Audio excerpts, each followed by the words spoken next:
Hey y'all, welcome back. I wanted to share something with you. You can't really see it on this camera angle, but here in this new space, I'm using a big, 8-foot wide seamless paper backdrop. And I've tried several different looks and colors, over the years, and even in here, a few things. We got white walls, and so you can do kind of anything you want to do. But I really love this color of gray paper backdrop. It's not your thunder gray, which is a little darker gray backdrop, which those are great too, and just sort of universal. This is a much lighter gray, which two things I have found with this, and I'll put the name of the color on the screen if I can figure it out. But two things I've found. One, it's a little lighter, so it's easier to blast it with flash and turn it into white, pure white. It requires a little less power from those, extra flashes if you want to do that. If you want to just flash it to have a white background because it's lighter gray. But the other thing is, it also, when you don't flash it and you get your subject off of that background a little bit, you can really manipulate the levels of gray you have on your background. When you're at thunder gray, you can get close to it. You still kind of have a dark gray.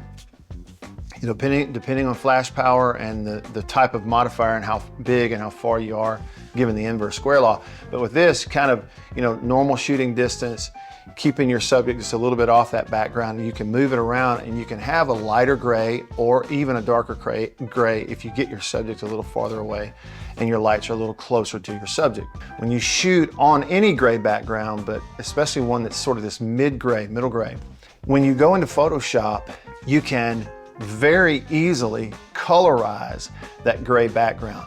It won't work with white or some other, but you're in that middle gray realm, which again, the lighter gray paper, you can get in that middle gray realm on your shots.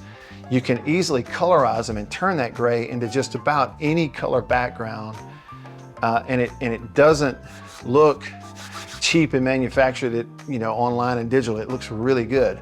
Let me show you an example of that. Okay, we'll use this photo as an example from a recent photo shoot. The first thing I'm going to do is make a copy of the background layer, work above that.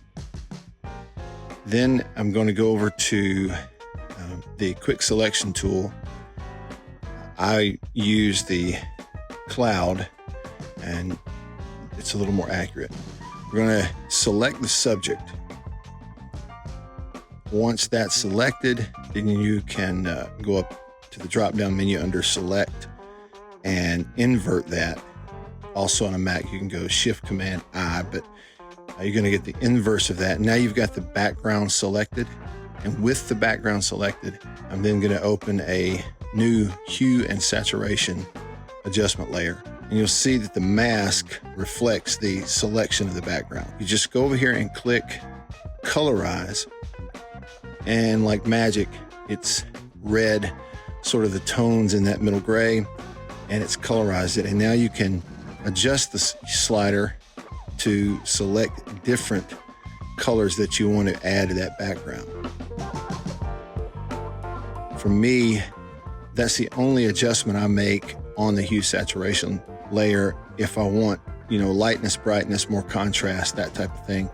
I do that on another layer, so in my case, I'll use a levels adjustment layer, clip that to the layer below so that it's only adjusting the background, and then make adjustments from there.